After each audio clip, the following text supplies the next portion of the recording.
Is this thing on? Yesterday's price is not today's price.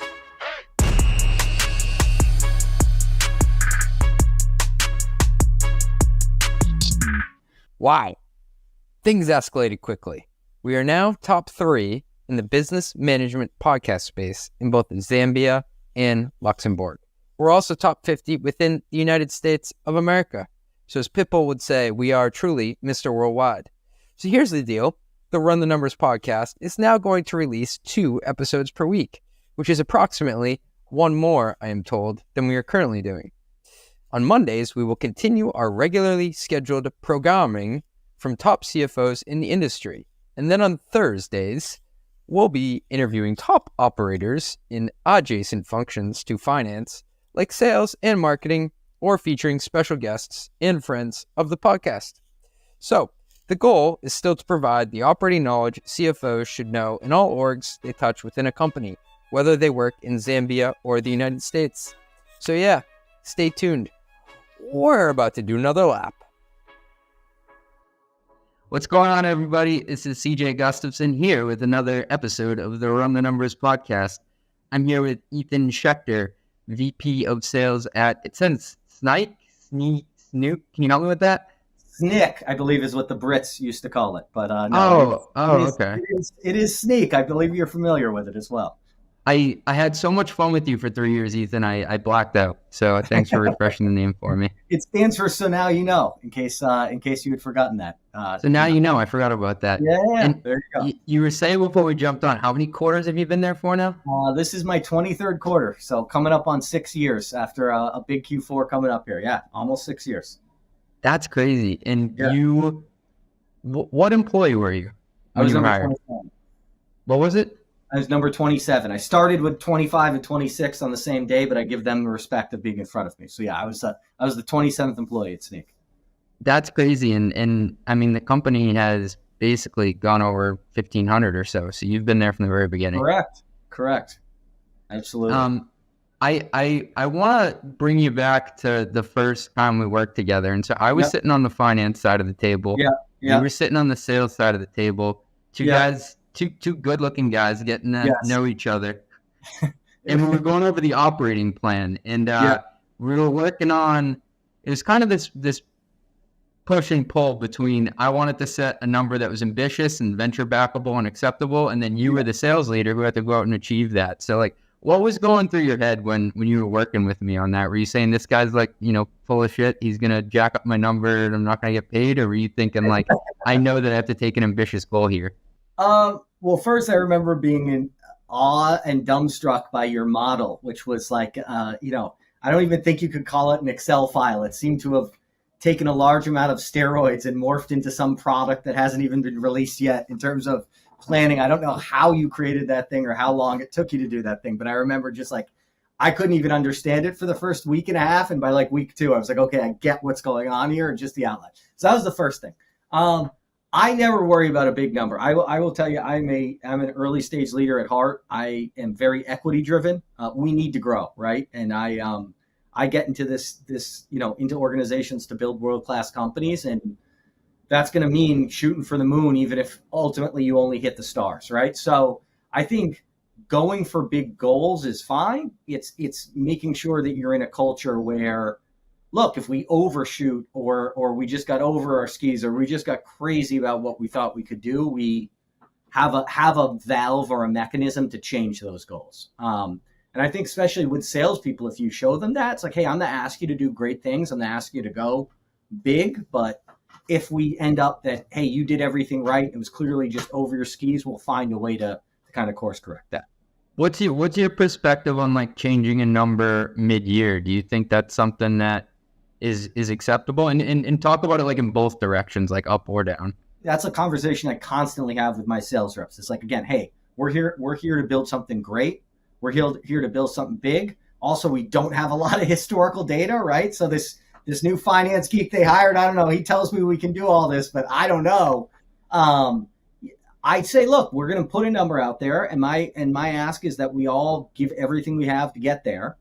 But look, we're going to have at the end of a quarter, at the end of a half, we're going to have a process to sit there and say, look, Did you do everything you could do to hit that? And if you didn't, yeah, we'll find a way to adjust that, right? And maybe it means moving some of that number to another team that is adjusting or something like that. But then at the same time, making clear that, hey, if you blow this number out, we're going to say great job, but then we're going to raise the number for the second half. Because again, we all should be here for our equity as much as we should be our compensation. I mean, obviously people need to make money to pay their bills and live their lifestyle, but I think we should be here to push ourselves to do as much as we possibly can. And that's how we're going to have ultimately the most successful outcome possible.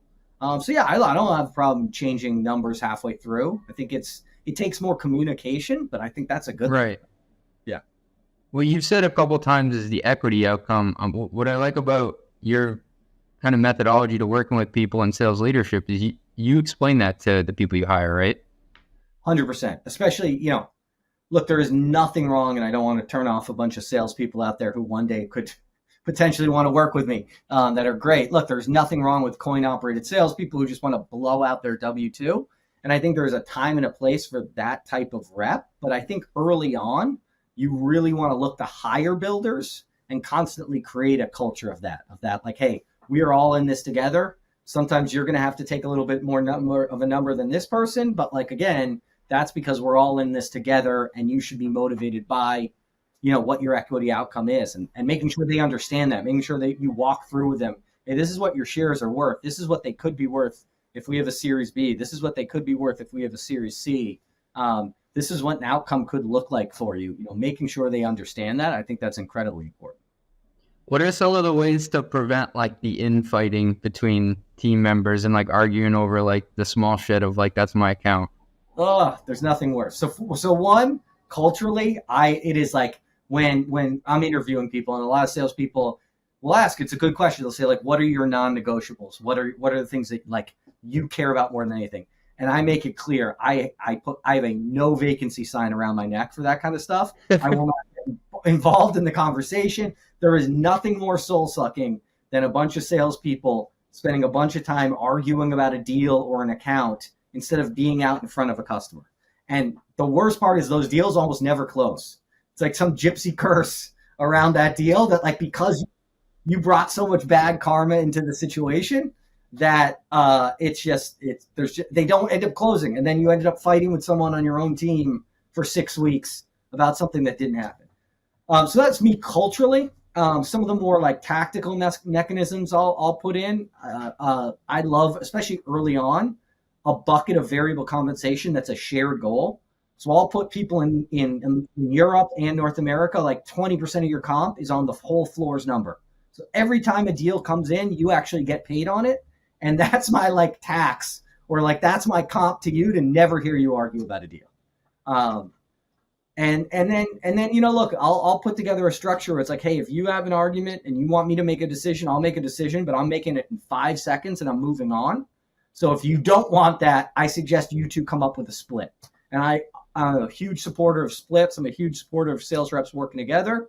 And so that's how I'll handle that. And, look, it's probably not the most popular part of my leadership style. I know a lot of people, our good friend Shlomi Coleman, friend of the pod, right, have yelled at me till the sun went down about stuff like that. But that's my ethos. I truly believe spending time on that stuff is one of the worst things you can do, especially early stage.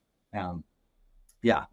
What are some of the other frictions around comp that may come up within a sales team? Is it usually just about sharing accounts? Like sometimes this bubbles up to finance, but I know that there's probably a lot of internal stuff that goes on. Yeah, I think draws are tough.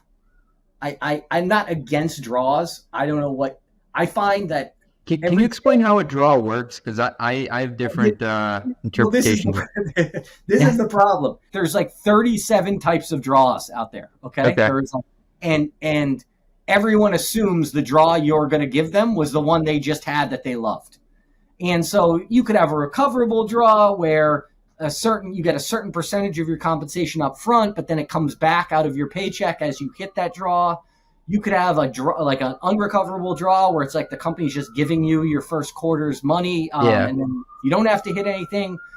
You could have like a ramped draw where every time you close a deal or hit some benchmark, it releases some type of compensation. I find they just make people confused. And people sit around just waiting for their draw. I don't love them. I'm sure we're probably aligned on that. Yeah. I would rather give people really realistic targets in the first 6 months so that they can do the job the right way and ramp not under stress. That's where I'm more comfortable. Now I've given draws, especially, look, I get it. If you're recruiting a top producer, or say you were going after a top VP of finance that's happy at their company and doing extremely well, and they're going to walk away from money, I totally get that you have to have some mechanism to make them whole when they come in. But again, generally, I would lean towards a very achievable plan in the first 6 months, or maybe there's an account, a customer account that there's going to be a deal in that you can give them to kind of give them a softball off the bat. Yeah. So, but yeah, draws are tough. I find them to be a distractor. Again, probably not the most popular thing from the sales population out there, but that is my personal take on that. Wow, I feel like we got to hype that up as a contrary take from a sales guy. Everyone's really going to want to work for me after this this podcast, right? I got another question about ramping. Like, how do you think about getting a rep up to speed? In your mind, like, does it not matter what segment you're in? Like, you get up to speed in this amount of time and we coach you? Or do you think there's a longer lead time depending on what you're selling and I don't know, what segment you're in? I think there is a longer lead time based on the composition of leads that your organization is getting. The segment, i.e., how big is a deal? Like, a sales cycle is just math, right? So if you hire an enterprise rep and your sales cycle is 9 months, you really can't expect them to be at full quota until 9 months out, because there is just the simple math equation. I also think the amount of historical data and stable production you have is also a big factor, right? So it's really hard to set very specific goals early on in a company's trajectory because you don't have a lot of historical data. Did the first sales rep you hire just get lucky? Did the first sales rep you hire just was exceptionally bad? Whereas as we go on through the years, I want to tighten my expectations down to where it's like, hey, at month 1, this is where you should be. I know we're not expecting like bookings from you yet, but like how many meetings, how much activity, you should start to be able to give someone a very clear idea of like how they are tracking towards those and milestones. When me and you were in that room for the first time planning, I felt like we had like these achievable milestones that we felt pretty comfortable about for like S&B in the Americas. But then there were other segments where we were completely throwing stuff at the wall, hoping it would work. Yeah. And that's where I think you got to, again, back to what we first talked about. Like, you've got to be comfortable changing the model as more data comes in, and you're going to get some stuff right and you're going to get some stuff way wrong. So again, actually the precedent I like to set early on is like, we will make changes on this, right? I don't think for, one half goals are a bad thing that early on, because it gives you that natural place to change. Whether it's, wow, we way under scope this and we can raise goals, or like, wow, we way over scope this and we need to help people. My wife is in sales too, and she will always argue with me that like once they achieve a certain number or blow out their number or even just get 110%, she always thinks that finance is on the side of just taking that number and then making it their goal for the next quarter. Can you speak to like, do you ever think that you're a victim of your own success? I want to give you a bit of a soapbox here. If you do think that finance will kind of screw you in that way of taking your success and making it your future goal. What stage company is your wife at these days? Late stage, private. I think early on, again, raising goals is really important for the company's mission, because this is how we get Series B. This is how we get Series C. This is how we get stuff, right? I think when you joined, I was still on HubSpot CRM, right? Oh yeah, I remember that. That was wild. We need stuff, right? And so I think early on, everyone's got to be comfortable that goals are going to go up, because we all have so much to benefit from us overachieving and continue to get better. And it's also, I think a lot of companies cap themselves early on because they never stress test themselves of like, how well can we really do? Yeah. Now again, you can untie compensation for that, so people aren't getting crushed when those goals are going up. I think as a company becomes more mature, yes, you got to be careful that it's not just like, hey, we're using goal setting to affect attainment, right? I think that later stage, I do have concerns about that when I hear about things like that. Hey, thanks for listening. We'll be right back after a word from our sponsors. If you're a startup founder or executive running a growing business, you know that as you scale, your systems break down and the cracks start to show. If this resonates with you, there are 3 numbers you need to know: 36,000, 25, and 1. 36,000.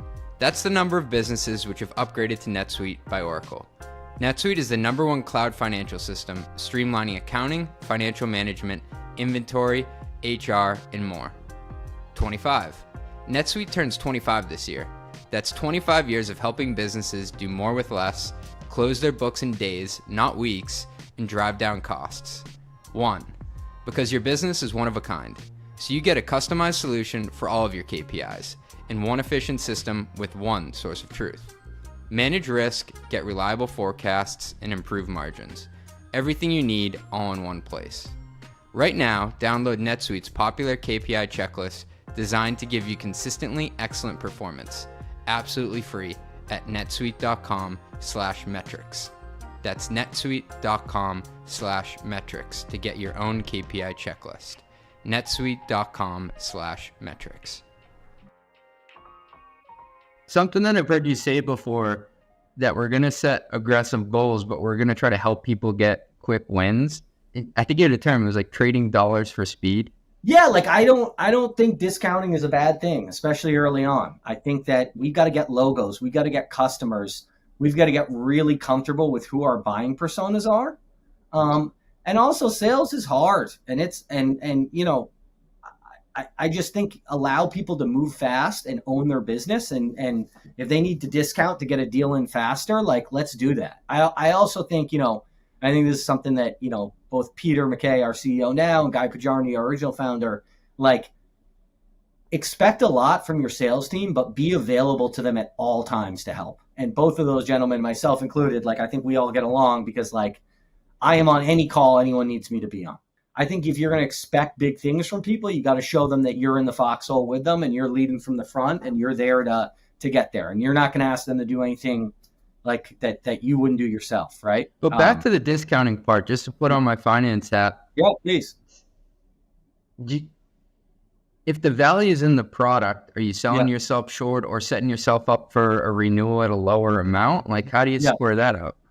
I think a couple things. It's like, okay, the value is in the product, but is what you're attempting to charge for that value actually realistic?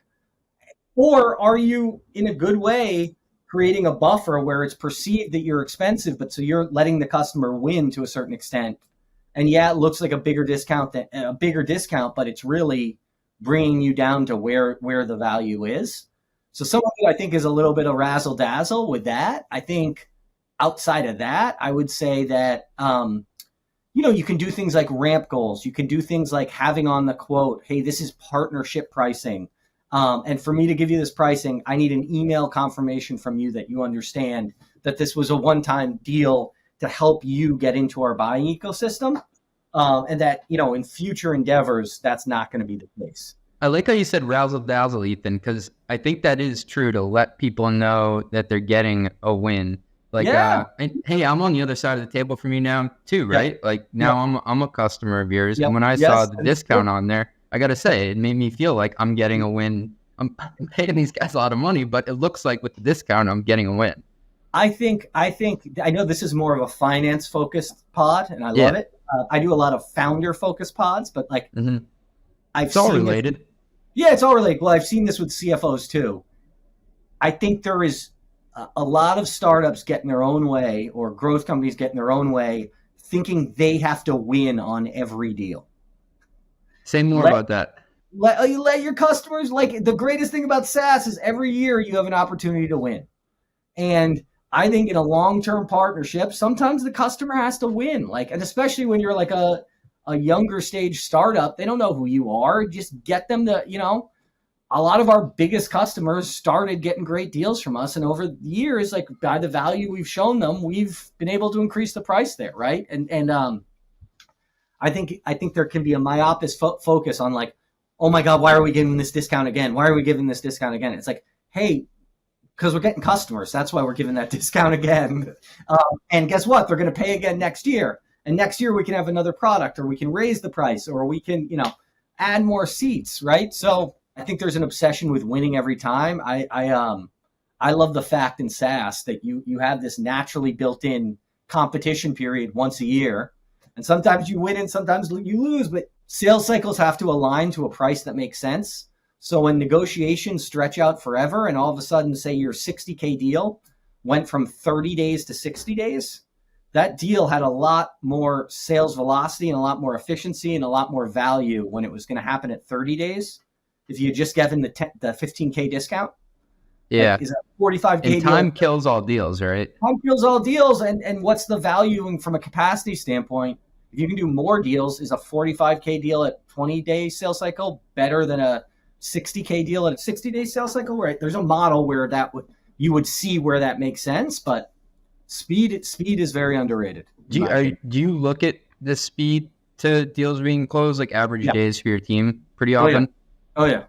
All the time. And again, I need to see an average deal size that makes sense. So I love a $10 deal, but it has to end by the time this podcast is over, right? Everything has to have a sales cycle that makes sense. So again, if a team's sales cycle is longer, but their average deal size is much higher, I'm okay with that, because that tells me they're executing on more of a higher end motion. If a team's average deal size is lower, that might be okay too. I just need to see that they're doing more deals and they're doing them faster, right? And speaking of get people to do deals faster, a point of contention between finance and sales traditionally has been SPIFFs. To me, the jury's still out if they work. When I've given you a SPIFF budget in the past, I know you've had different structures that you've used, but how do you make sure it's successful? Does it fall off the rails from the beginning just because of the structure, or is it just that reps will find a way to game it? I would say the first thing is where SPIFFs don't work is if you're a finance person at a company that has the wrong sales culture. So if you're releasing SPIFFs into a culture where people actually work 100% harder just because a SPIFF got rolled out, I would say you need to be talking with your CEO about what kind of sales culture is our sales leader putting out there, right? So that would be the first thing I would say, is that there is a time when SPIFFs are just flushing money down the toilet, and it's usually when they're released into bad sales cultures. So I'd say if you're a finance person listening to this. Right, if you need a SPIFF to get out of bed in the morning, you're saying? Yeah. Now, where I've seen SPIFFs work, the two ways I've worked, and one kind of you probably aren't sold on, but is the metric one. And then I'll give you the other way I think SPIFFs work that it's in a way you're probably not thinking of. So one is I always see SPIFFs as okay, we've got a really big stretch target for this quarter, and I need to get more out of the middle of the pack. Because my top people are going to be my top people, and they're always going to excel, and they're going to do more. My bottom people, I'm probably in some form or fashion trying to either work them out of the business or really get them intensive training to get them back, get them in the game. And I'm probably not going to be able to rely on them anyway. And then my middle people, if it's a Q4 SPIFF and someone's at 50% of their number, and they're you know what, it's just been a tough year. I'll close the deals that are obviously right in front of me and right there, but I'm going to start really focusing on building for next year.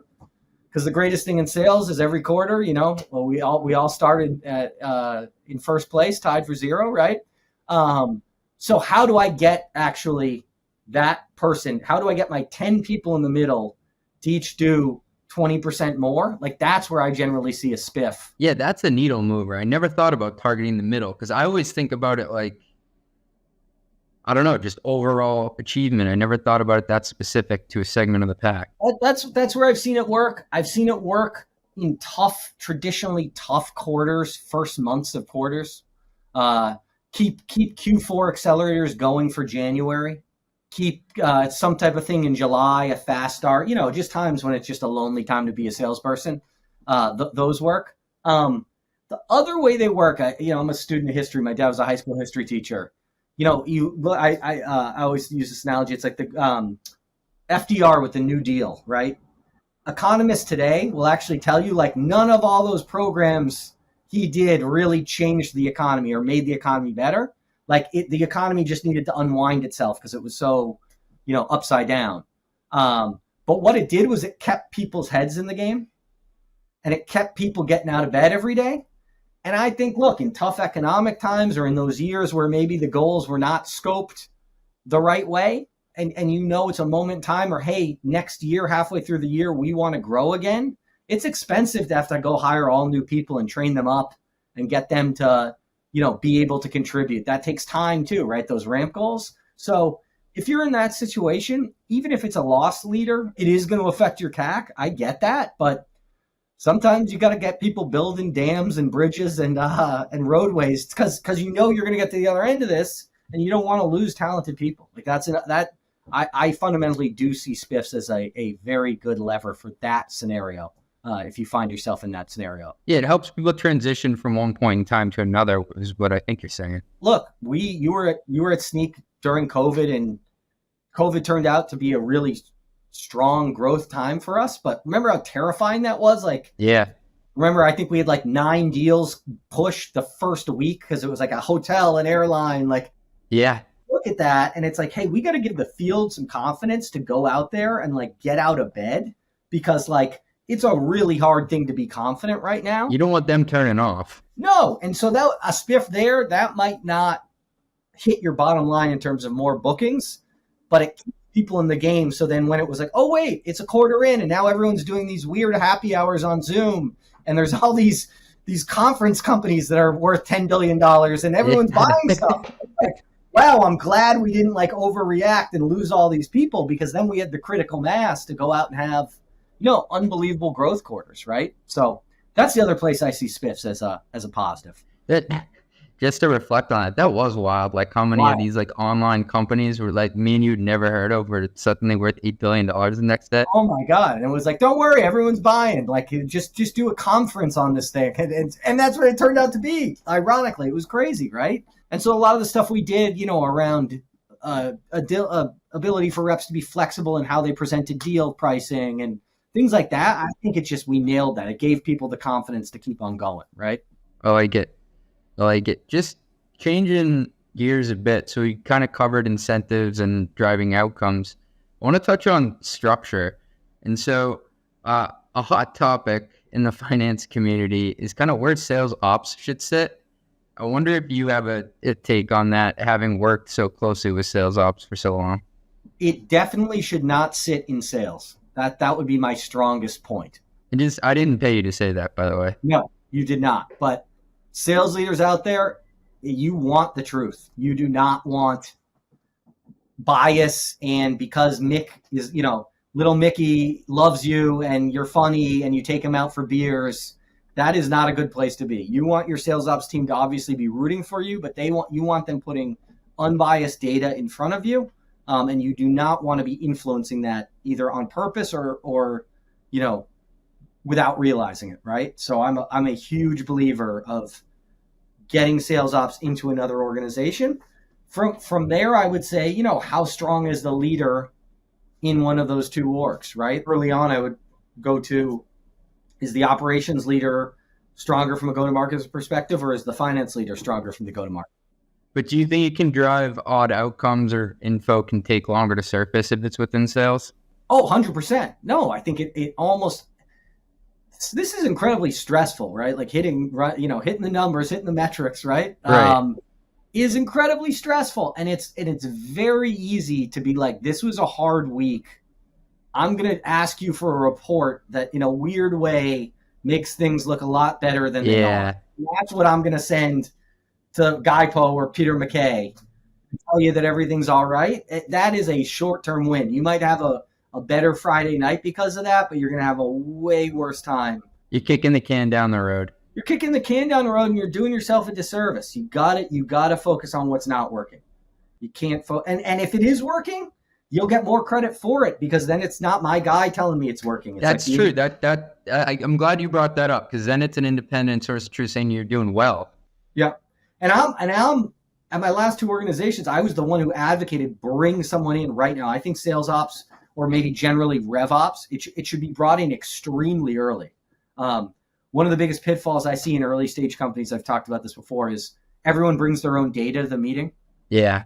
And then you spend 45 minutes of the hour of the meeting arguing about whose spreadsheet is right. Yeah, their own corroborating data that form fits crazy their argument. Dashboard that the VP of product in there says, oh, Ethan, you're not calling me these leads. I'm like, how long did you spend on this dashboard? And it's not even right? Shout out to Nair, Missouri. But my point is, the minute you hire an operations professional, it's like, hey, guys and gals, let me take care of the data. You will know it's accurate. You will know it's clean. And then you can come to the meeting and have the hour-long meeting about strategy, right? So I advocated for bringing them in my last 2 orgs, but then I'm explicit, like, I am not managing that person. Yeah. You do not want me doing that. Shout out Ryan Walsh. Total stud. Horse, beast, absolute operations animal. He managed to wrangle the HubSpot CRM for multiple years. Better him than me. Yeah, that was a mistake, but that was not his fault. That was mine. What about sales enablement? When should you bring that in? I think around like 40, 50 reps is right around the time you want to do that. I think up until then, it's good that you and marketing are still running that and using like your product resources, because I think it's a forcing function for you to still be the best, because you're probably still being hands-on with all the people you're bringing in and hiring and all that kind of stuff. That's what I've seen. I'm not like super passionate about that. If you have a great leader that you've worked with before and they're available and you could bring them in at 20, I'm sure that's fine. Or you want to wait till 100. But I think, right around that second year is when you want to start doing that. And then the other side of hiring would be firing. So what's your philosophy on PIPs? Do they work? Should you just cut ties when you know it's not working? How do you think about PIPs? I like to have development plans and PIPs. And a development plan comes before a PIP, and it's really where you genuinely want someone to turn around. I want everyone to turn around. I shouldn't say that. This is hard. And are you saying a PIP is like the kiss of death? I think a PIP, to me, unless you want to combine the both, what I've generally seen is a PIP is a HR method to exit someone from a business. Gotcha. But I don't think that that's right if it's not preceded by a genuine opportunity to turn things around and get there via sales development plan. I also think the culture you need to have in your sales leadership team is one of which you are always looking to up-level people, and so that people who are struggling are getting a lot of time and attention, because no one wants to do poorly. And I hire people, I make that assumption. I don't make a lot of assumptions, but I intentionally assume if you are here, you want to do well. It stinks not doing well. And so if you're not doing well, you should be very happy that you've got a manager who wants to spend a lot of time with you. Some people could call that micromanaging. On the other side of the coin, I call it elastic leadership, which is, if you're doing well, all you're going to hear from me is like, what do you need from me? What obstacles do you need me to fix, et cetera, et cetera. The minute you're not doing well, you're going to see a lot more of me, because not doing well stinks, right? And then I think, look, over time you figure out, okay, was it a big hole that we fixed and someone's right? Or was this just not someone's the right fit for someone, and they're one day closer to finding the right thing for them? Yeah. And at the end of the quarter, I'm guessing, or even the end of the month, you probably stack rank who's achieving the most versus not, right? I look at that. I try to, I probably lean a little bit more. Fair is not the right word. I'm struggling for this. I really try to understand why someone finished where they are. Beyond just the numbers, you're saying, there could be. No, it's still all about the numbers, but like a thing that frustrates me, and a lot of sales leaders or finance leaders or ops leaders would probably disagree. It's like, oh, Jim did 900K in bookings and Kate only did 500K in bookings. Kate got 0 inbound leads. Jim got 700K of his 900K from inbound leads. I have a really hard time. I say good job to Jim. That's great in what you said. I have a really hard time putting Kate on a PIP for that, because she actually did 500K worth of outbound bookings. Jim only did 200. She was hustling. Yeah, it's and okay, maybe that should be an outbound territory and we should have adjusted goals between the two. But assuming they're on the same plan and they were supposed to both get some portion of inbound leads, I have a really hard time overreacting on that, if that makes sense. Yeah, I'm probably on the steeper end of that. If I'm going to make the decision to get rid of someone, I want to really make sure that I feel like it's the right decision. So I don't just stop at bookings. Like, I think that's just unfair, I guess. Yeah. And then the other thing I would say is where I am faster to terminate is anything around culture, anything around ethics, anything around just not doing things, not rowing the boat the way we row the boat. What's an ethics example? Like putting the wrong thing in Salesforce, or can you give me like a tactical thing you've seen? Yeah, or a story about why this is your deal, and then you uncover that that's not exactly what happened, or an accusation about something that turns out to be just totally fabricated.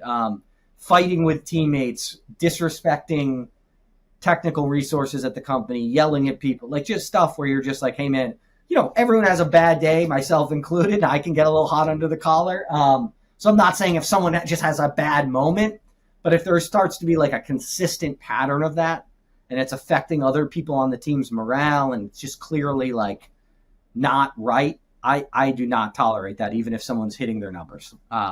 That we got to have both sides of the coin. No assholes policy.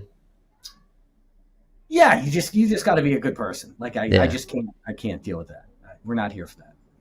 So I'm gonna move into what we call our long ass lightning round. All right. So if people think that leaders at tech companies are, perfect to a certain extent, what's an example of something you've messed up in your career on the job before? Keeping us on HubSpot CRM a year longer than I should have at Snyk was really damaging.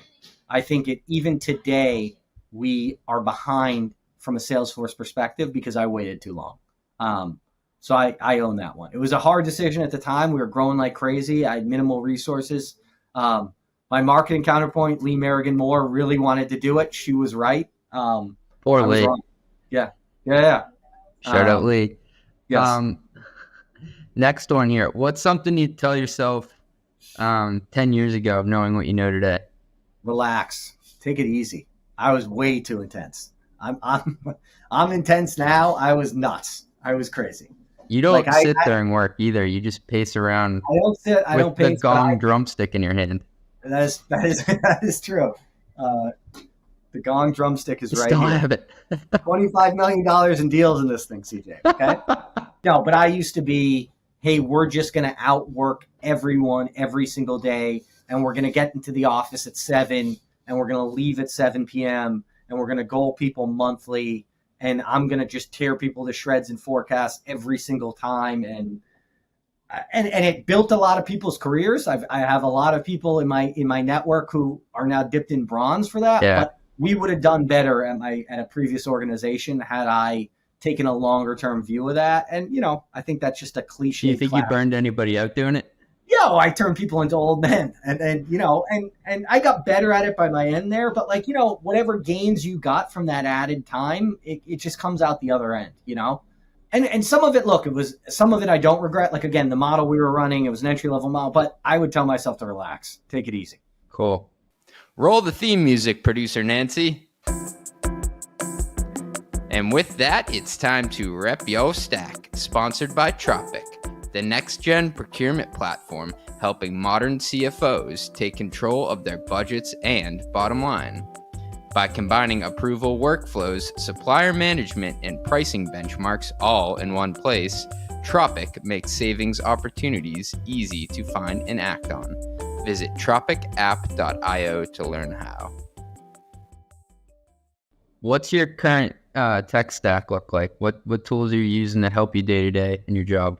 Yeah, Salesforce, SalesLoft, Gong, Zoom Info. Other than Salesforce, what's the one tool you couldn't live without? I mean, LinkedIn is still just so ridiculously good. Yeah. Is it not? The thing that blows me away about LinkedIn is they somehow created this this town square where it was like, hey, everyone's going to come into this town square and use it for different things, and everyone's going to be okay with that. So it's like, hey, CISO, you get to build your brand here, But in return from that, you're going to get harassed by a bunch of salespeople, but you can't get upset by that. Pretty wild, actually, when you put it that way. And recruiters, like, you're going to be able to go after and poach people and do all this stuff, but like companies can't get mad at that because they're doing it too. Yeah, right? I find You're going to take your employees, but you're also going to use it to market to employees. Yeah, it's just fascinating to me. I think it's just a genius platform. I could not live without LinkedIn. What about you? Day to day, I look at metrics in Sigma all day. So we have it hooked up to Salesforce. Basically every other tool. We hooked it up to QuickBooks recently, and the charts that it creates are pretty dynamic, and you can play with the data, and it's our one source of truth. So I have a Google Chrome tab with about 50 Sigma reports, and you can actually export it to be dorky into PNGs to put into your PowerPoint. So you have the nice image and don't have to build it. There you go. What's the craziest thing you've ever had a salesperson try to expense? I worked with a guy, this was as a coworker, who expends $26,000 in suits. Suits, like in clothing and restaurants, like literally $26,000. Like the company was kind of dysfunctional and never checked, and they would just like auto approve it. And then like one day they like checked and they were like, what have you done? Like, yeah. And we were all sitting around like, dude, this guy's going to get caught. This is bonkers. Like, and then of course he did get caught. Was he wearing the suits to work? Yeah, we were like an EMC reseller. So like, yeah, he was wearing nice suits that he wasn't paying for. Dry clean. He was like doing his dry cleaning. He was like literally using it like a credit card. It was insane. My goodness. For a funny story, someone who worked for me, we were, my previous company was in Estonia. The time change, and it was in January, and it's only 4 hours of light. So I will say, I understand why he did this. It's very hard to wake up, right? And he was really worried about missing these. I would bring one sales leader with me every time. So he had a bunch of big meetings, and he was really worried about missing them and all this kind of stuff. So we get back, and the COO calls me into his office, and he's like, why is person X, why does he have 7 bath fees? Like he's getting like that. We were at a nice hotel and he was like paying for them to like come in and set up like the lavender bath. You know, like if you were there with your wife, you could like pay for this nice thing to have get set up. And then it turned out it was because that he was using the guy as a human wake up call. So he would schedule it every morning at 6 a.m. and the guy would come up like, Mr. Sir, I bet you a bubble bath. And he'd be like, I don't need the bath. Thank you so much. So I had to do the talking to, but I actually thought that was kind of ingenious. The guy, I got to give the guy credit. He really wanted to wake up. But the COO was like, rip shit. Like, what is this guy? Like, what? This is just waste. You know what I mean? Like, how could you do this? It was pretty funny. So those were my 2 craziest, I'd say. Oh, man. Anything we didn't cover that you wanted to cover? I would just say, for finance people out there, and this is something you always did a really good job of, and I think you've obviously learned it from Ken McCaskill, our CFO, and be involved in go-to-market, be involved in sales, like be part of the team. Again, that doesn't mean set up the checks and balances, like having operations outside of sales so you don't feel like you're getting biased. But, a saying I've always loved is like accidents happen at intersections, right? And a lot of the stuff we just talked about, planning, models, all this kind of stuff, it's so much easier to get that stuff wrong if you're a finance leader that really doesn't understand what's going on the go-to-market side. And I think it actually allows you to drive and hold sales more accountable when you do, because you don't get told stories, right? Yeah. So I would just say jump in, the water's warm, right? Like I think if you're hiring, you tell me, the right type of sales leaders, they actually welcome that. Because for me, it's like if I'm going to have a bad quarter or something's going to happen, I want you to know exactly why. Because usually it was outside my control or it wasn't my fault, of course, and it helps me to have people understand what's going on, right? Got to get out into the business and be a part of it. You can't just be an observer. 100%. That would be my biggest one. It's fun. I think it is. Salespeople, I think it also, you underestimate how intimidated a lot of salespeople are about like business. You know what I mean? And getting exposure to finance people and CFOs who can like kind of teach them about that, or like, hey, this is how fundraising works, or this is why, we need to raise the goals for metric. Like that stays with them for future opportunities and gives them opportunities. So doing that, I think salespeople actually are generally very appreciative of that, from my experience. That's great advice. Cool. This has been a blast. It's always fun to catch up with you, man. Great catching up, CJ. Awesome. Thanks. Roll the credits, producer Nancy. The Run the Numbers podcast is part of the Turpentine network of podcasts. It is produced by Nancy Shue and edited by Justin Golden. Artwork made by Some AI Thing. Yelling and intro by Fat Joe. Don't forget to give us 5 stars. I really need this.